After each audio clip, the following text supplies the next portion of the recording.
Hello, everybody. Welcome back to another episode of USCFootball.com's Film Study. I'm your host, Shotgun Spratling. We're going to be looking at USC's loss to Oregon State. We're going to look at some of the things the offense is doing differently, some positives, some negatives there, and we'll look at some of those big plays that the defense gave up, see how those kind of developed as well. On USC's first offensive play of the game, we're going to see a new wrinkle that they added this week where they're going to motion the running back. We see him back here. They're going to start him in a pistol formation and then motion him to one side or the other. This is going to give USC an opportunity to keep defenses honest a little bit, not let them adjust to where the running back is and be able to blitz from the opposite side when USC is trying to run their outside zone. But this is actually going to be a pass play, and we're going to see something that Oregon State did in this game, which is to try to take away Drake London. Watch the safety right here. He's going to be crashing hard to try to take away an inside pass option here from Drake London. Keaton Slovis does a nice job, looks at London, sees that's not there, goes to his next read in the progression, and then does a nice job throwing the ball away from the defender. You had a zone defender here, a linebacker, a drop back. He throws it back to the inside shoulder of Michael Trigg. He's able to make the catch there, turn, and then get upfield, gets up 15-yard pickup on first down for USC. A nice little addition to the offense with Michael Trigg, getting more involved and a guy that could become a much bigger weapon as the season progresses. Early in the game, USC's getting a six-man box look from Oregon State, four down linemen, two linebackers. You got a nickelback who's tightening up a little bit after a first run by USC, picked up 6 or 7 yards. But this is a look USC, anytime they see it, they should be trying to run against, especially with the tight end in line right here. You got Eric Cromanhook. USC is going to run the ball, get downhill with this run, attack this defense, and they get a nice run right here. You see Brett Nealon doing a good job getting to the second level, getting that linebacker. Eric Cromanhook gets enough of a block on the outside, creates that lane because Keontae Ingram is able to run off the hip of Eric Cromanhook, and they're able to get a nice chunky yardage play to pick up a first down and get all the way to midfield just 3 plays into the drive. This is something that USC needs to continue to do. When they have opportunities to run the ball, they have to take advantage of those shallow boxes that they're seeing, those light boxes they're seeing from defenses. Here's a look at a new wrinkle from the USC offense. They've been using 2 tight ends a lot more this season, but this is the first time we've seen them both lined up as H-back. They're inside of the tackle. They're both in the backfield, a step back from the line. USC's in the pistol formation. This is the only play that they ran out of the pistol formation in this game, but this is an opportunity to try to take a deep shot. They've gotten some chunk yardage the first couple plays. They're going to look for Drake London on a deep route or potentially to Taj Washington coming on a deep crosser over the middle. But unfortunately, USC doesn't block this well enough. You're going to see the edge rusher is able to get around, force Keaton Slovis up into the pocket, and there, Liam Jimmons actually trips over his own guy, falls backwards, and the defender is able to get to Keaton Slovis' feet so he can't step into a throw and potentially look downfield to Drake London or Taj Washington. And he tries to make a play here as he's falling backwards, but you're not going to get much on that throw, and it just kind of ends up in no man's land. So an incomplete pass on something USC had drawn up during the week to try to take a deep shot. But if you don't block it up front, none of those plays are going to work. The first third down of the game for USC, we're going to see them try to clear out an area for Drake London. They're going to run Gary Bryant Jr. in motion right here. We're going to see that's going to take, it looks like it's man coverage because the defender is going with them. So Keaton Slovis' first thought is, all right, I got Drake London. We're going to go a nice in route here, but watch the safety. He's going to come down into the box. They're bracketing Drake London, especially on this third down. He's going to come to the sticks and have an idea where they're at. So what does Keaton Slovis do? Goes to the next progression, but I think he leaves the pocket a little too soon here. He's going to try to get out. All his other options are on the right side of the field, so he's going to roll to that direction. Makes a nice throw on the run to Taj Washington. Hits Taj Washington in the chest. That's a catchable ball. You got to take advantage of those opportunities on third down and make those catches. Instead, it bounces off his chest, goes up into the hands of Rajon Wright, who gets the interception. First turnover of the game for USC. The first third down of the game for USC, we're going to see them try to clear out an area for Drake London.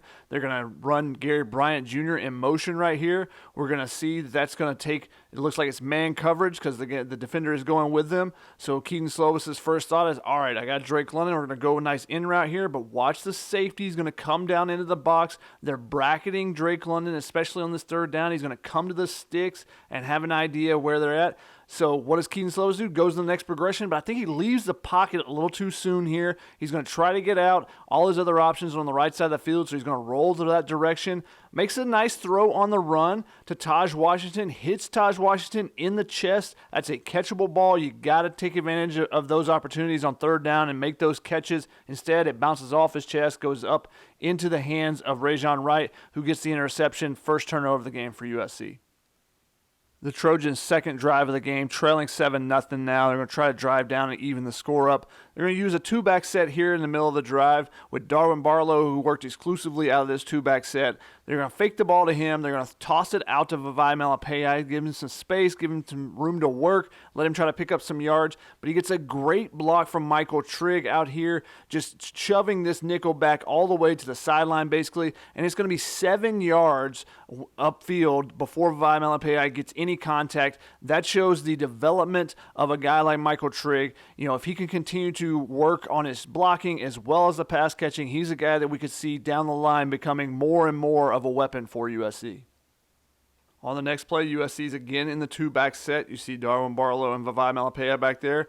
They're going to play fake here. It's going to hold the safeties in the middle of the field as well as the linebackers. And because this is a zone coverage from Oregon State, you see the cornerback does not get a jam on Drake London. He is able to get past the cornerback. And because the safeties held on the play action, there's a window there, and a nice throw right here from Keaton Slovis is going to fit this in, throw it where only his receiver can catch it. Drake London goes up and makes a nice play near the sideline to get a toe in bounds. But you see right here, nothing the safety can do, nothing the cornerback can do. That's just a perfect play from USC and something they need to try to attack more if they get the opportunities. But you got to be able to run the ball to hold those safeties and keep them in the middle of the field with the play action. The first goal-to-go opportunity for USC, they're going to run something a little bit different than the last couple plays. They've been throwing deep to Drake London, jump ball opportunities for him.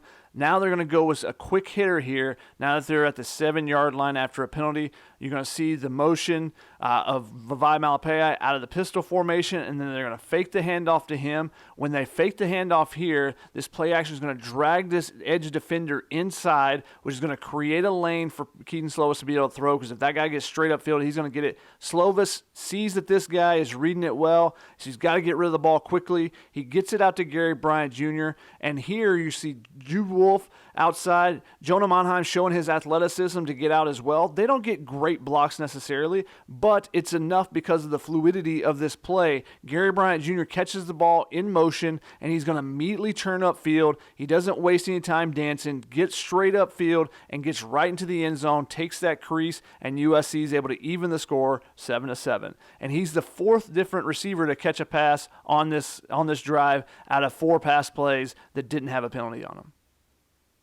Sometimes you can do everything right and not get rewarded for it, and that's what happens to Keaton Slovis on this play. This is the first play of the USC's third drive. It's tied 7-7. They come out in this two-back set.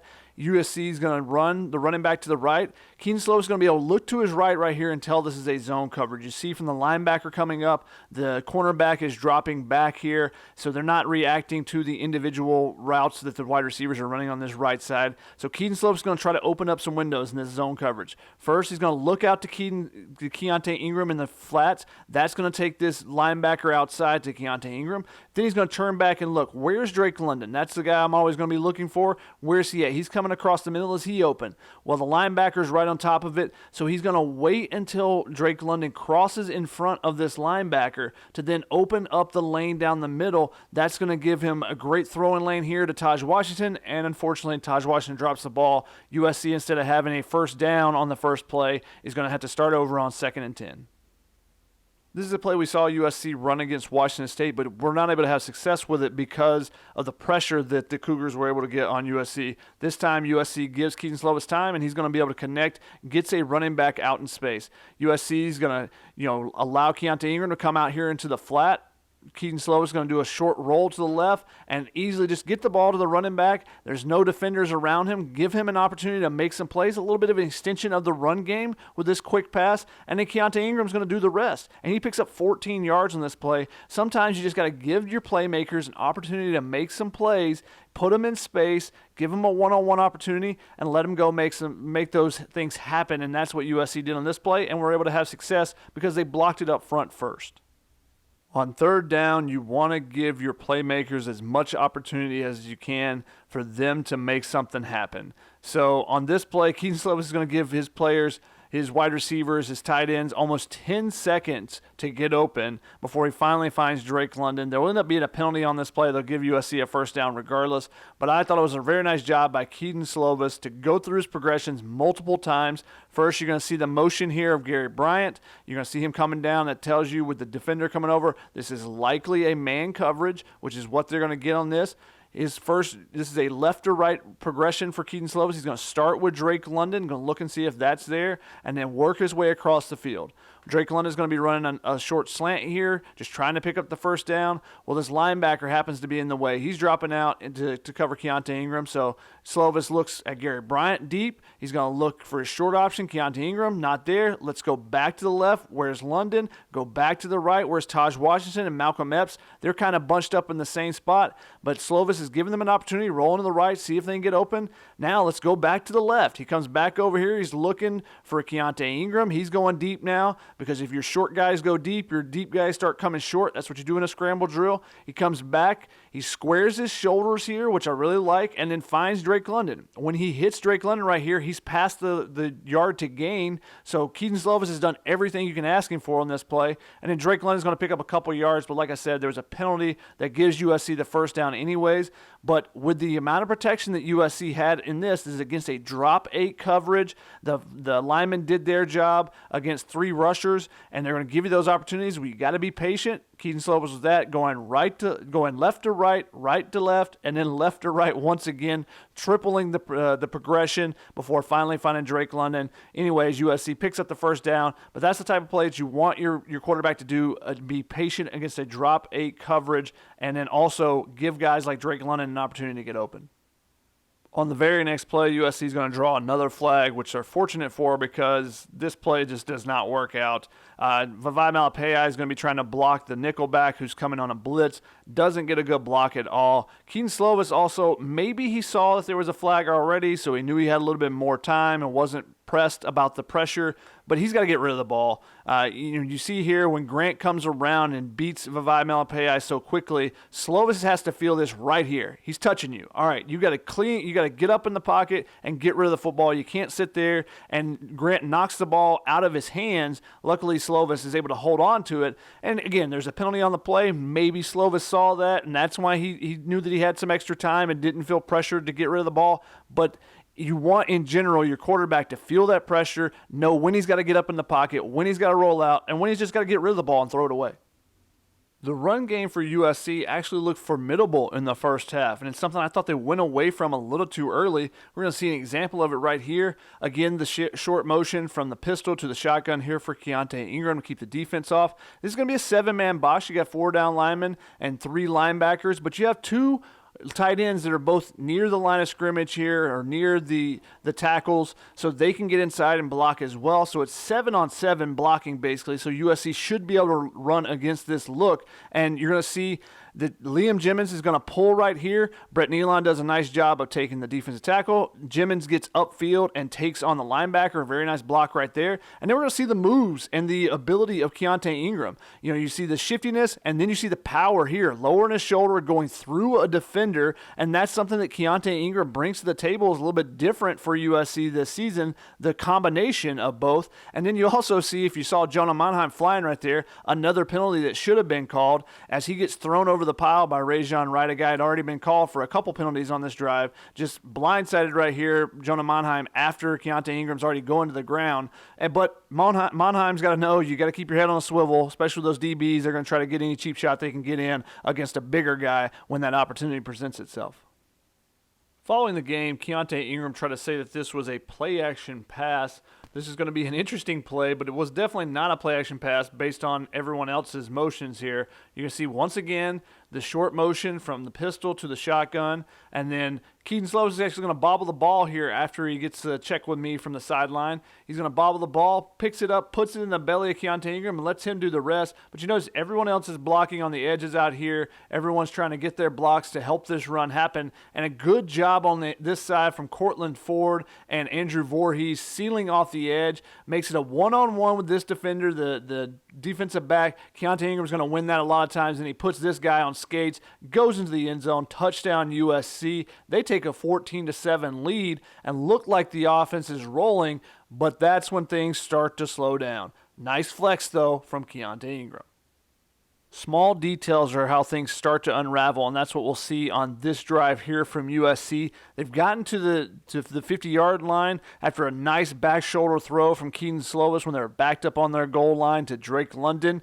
But here's the small details. It starts with this first down play. Michael Triggs here in the slot with Joseph Manjack. Going to be a quick screen, get the freshman involved.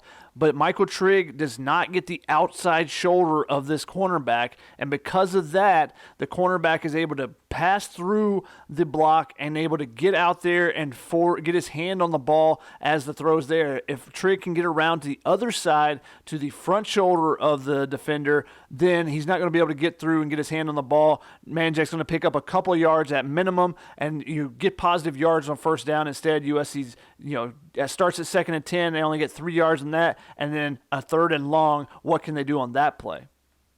And here's that 3rd down. USC is going to face a zone coverage from Oregon State. They're bringing a little bit of zone pressure here. Keontae Ingram's going to have to pick up the blitzer.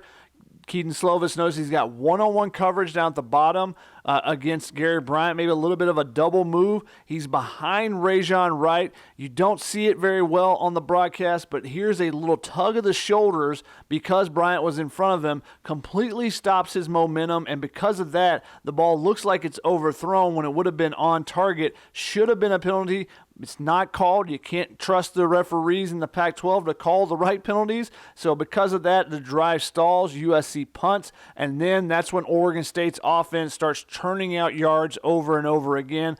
But a potential to go up 21-7 and maybe change the play calling from Oregon State can swing on such a simple play as not getting a call when someone's shoulders get grabbed like that.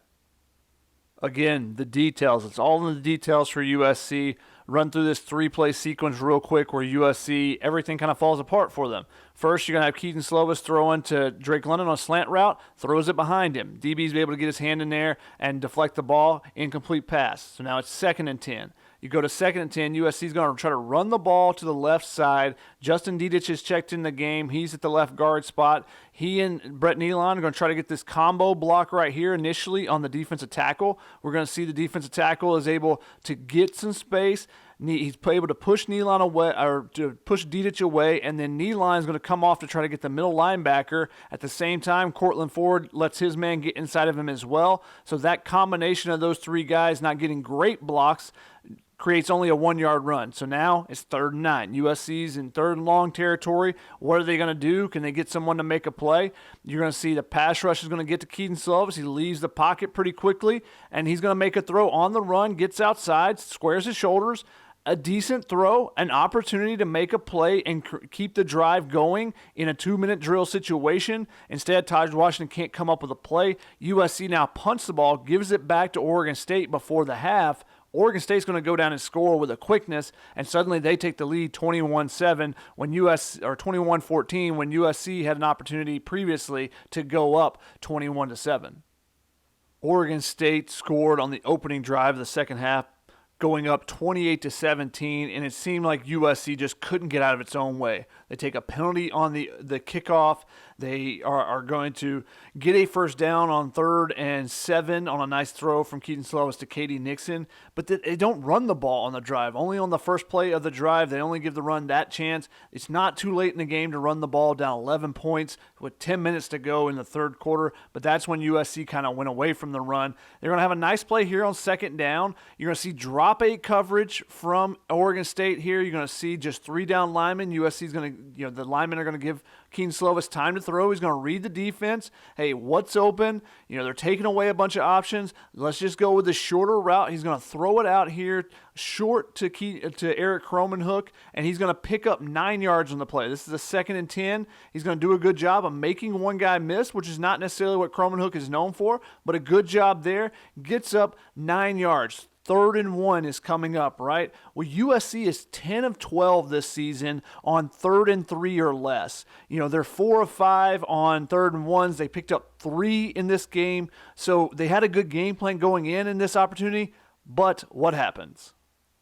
Cortland Ford gets back-to-back false starts. USC is 10 of 12 this season on 3rd and 3 or shorter. They're 4 of 5 on 3rd and 1s. They have picked up 3 in this game, so they had a good game plan coming in. But 3rd and 11, now you got to get a chunk play. So how does USC try to attack that? They're going to try to go to Malcolm Epps here in the slot. The 6'6", 6'7" tight end transfer from Texas. He's going to get on top of the linebacker here. You're going to see him go by him. He's running up the hash right here. Keaton Slovis thinks he's going to stay going on this seam route up the hash. Instead, Epps is going to break inside on it just slightly, coming on a little bit of a post action at the end, and because of that, the throw is behind him. We'll see it from this angle as well. You're going to see that Slovis is going to be looking for him to stay on that seam, and if he stays on that seam, this might be a completion right here. Instead, that's why the throw looks like it's way behind Malcolm Epps, because Keaton Slovis expected him to be in this spot and not coming across on the logo there. And that's a problem with just not having the reps with these new guys. And the fact that Malcolm Epps was out for a good portion of fall camp, you're still seeing some issues with the quarterback being in sync with the receivers. We saw it with Jackson Dart last week with the tight ends, turning one way versus the other with Jude Wolf on a play, and we're seeing it on this play with Malcolm Epps on a big 3rd down opportunity for USC. Could have had a chunk play, could have been back into plus territory. Instead, incomplete pass. USC will have to punt the ball again. This is the final offensive play we'll look at. Keaton Slovis' last 2 interceptions were bad, but this one was kind of the nail in the coffin for USC. This fumble that happens because he just doesn't get good protection, doesn't get good help from Keontae Ingram here, doesn't pick up the blitz, tries to hit the linebacker, but doesn't get much of an impact with his blitz pickup there. And because of that, Slovis now has to take off up the middle and is going to try to, it's 3rd and 4 right here, so he's trying to make a play, trying to, set his shoulders and throw forward to Gary Bryant and try to pick up a 1st down. Instead, the linebacker is going to get there, hit him as he's trying to get the ball up, and creates the fumble. USC was in plus territory. Even if he doesn't fumble here, then they may go for it on 4th down 35-17, but instead, turnover, Oregon State takes over the ball, they'll go down, drive, and score. They'll take a 42-17 lead, and USC just never recovers. I don't want to spend too much time on the defense. They just got manhandled. They got pushed around. They didn't tackle very well. But I did want to point out some of the plays where they got confused, where Oregon State was able to out-scheme them, and a couple of those just big physical beats on big plays that changed the dynamic of the game. Starting with this play on 4th and 3 in the first quarter, first drive for Oregon State. USC is going to bring a blitz. They're going to bring the nickel back here. You're going to see Greg Johnson come. It's going to be man coverage behind him. Raylan Goforth is going to take off out here towards a tight end. Kanai Mauga is going to be covering the running back. So when the running back stays in to block, you're going to see him go with him. But Jacob Lichtenstein gets pushed inside. He's the edge defender over here. He was playing defensive end. He gets pushed inside, and Chance Nolan does a good job of reading that, but USC brings the pressure, and they force the quarterback to move, but because they're not holding the edge on this side, and he gets pushed all the way inside the hashes, that lane is wide open, and Chance Nolan is going to take advantage of it, is going to run and pick up a 1st down, and just a couple plays later, Oregon State will get into the end zone. Here is that next play. Beautiful design by the Beavers. Quitoriano, their tight end, is going to come across the formation and go up the outside the hash here. This is going to be a play action. It's the play action that creates everything here, and this is what you expect from a team that ran the ball so well against USC. You're going to see the play action, how it sucks in the linebackers. Watch Kanai Mauga. Watch him. He's going to be the one that's supposed to be in man coverage on Quitoriano over here, but instead he's going to bite hard on the play fake, and then once he does and realizes it's a pass, he tries to get back and see where he can find a man and pick up someone, but that's why he never saw the tight end come across his face and get up, because of that play action. You see USC's able to get a little pressure there, but the pressure's just there too late because this guy's so wide open. Easy touchdown. Oregon State takes the early 7-0 lead. On this next play, on first glance, it might look like that it's Drake Jackson's fault, that Oregon State's able to get out of the pocket and able to run for some yards, but it's actually, again, the play action motion that Kenai Malga is going to bite hard on, and because of that, you see the tight end once again coming across. Well, Drake Jackson is going to see that tight end coming across. He's going to drop out of his coverage zone, which is up close, and going to drop back to try to cover that tight end. And because of that, he's out of position now. He should be up here in a zone coverage up front on this tight end. Instead, that gives Nolan a great opportunity to take off running. He's going to easily pick up a nice chunky yardage on first down, all because of the play action fake.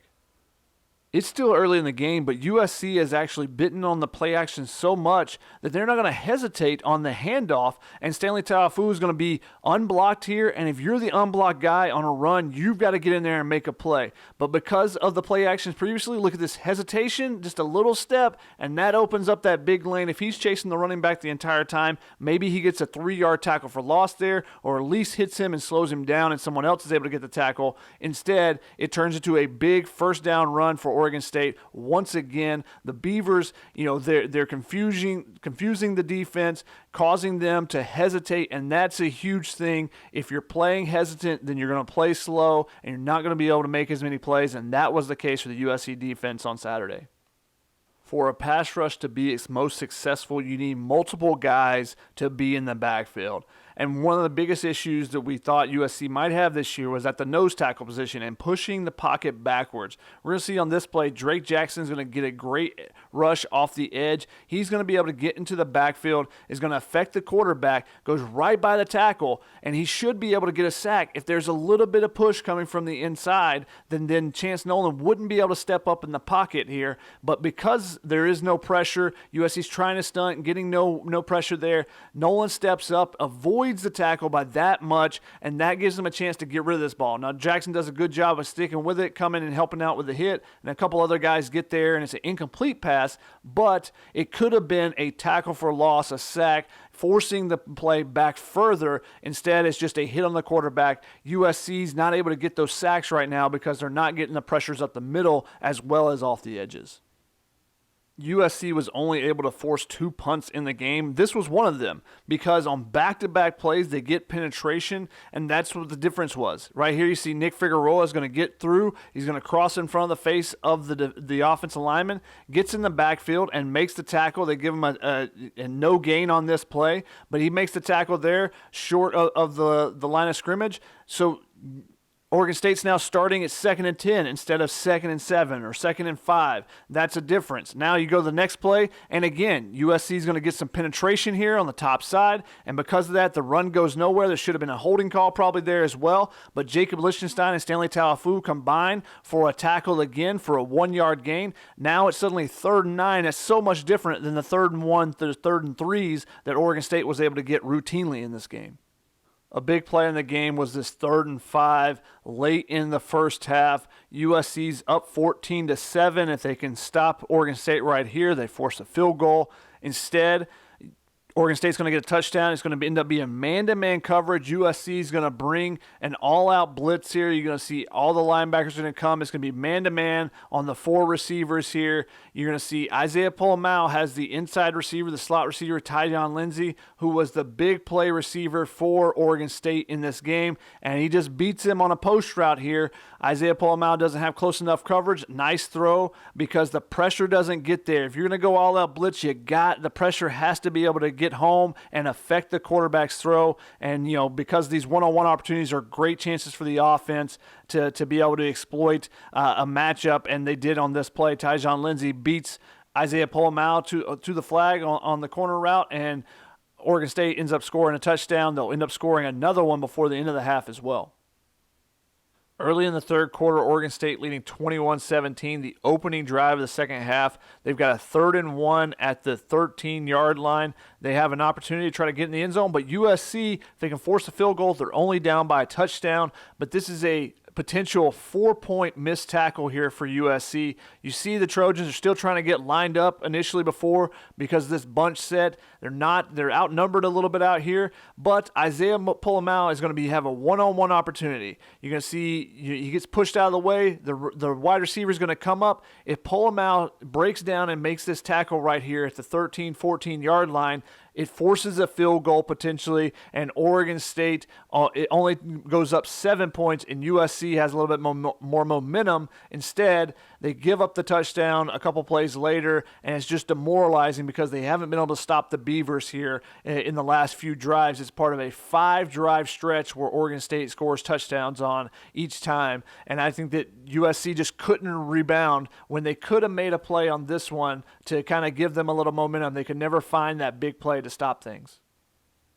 And the final play we're going to look at is Oregon State has a 3rd and 4 near midfield. And USC, this was just indicative of how things went for USC. And one of the things that Dante Williams said they have to do better this week is to get lined up, be ready at the snap. And that was something you see back here in the back end. You got Chase Williams, the veteran safety, is pointing out to Kalen Bullock, the ultra-talented freshman safety, but he's not even looking at who he's supposed to defend. And that's actually Tyjon Lindsey, the wide receiver, is in the backfield, something that Oregon State did unique here to try to get him involved and try to get him an opportunity in space was to throw him out of the backfield. Kalen Bullock should have the coverage here, but because he's not ready at the snap, he kind of panics a little bit, goes inside with the tight ends. That leaves Lindsey wide open up here on the top. A 3rd and 4, USC's trying to get some pressure. Instead, it turns into a big gain, a 30-plus yard gain for Tyjon Lindsey that sets up another Beavers score. If USC wants to bounce back from this game,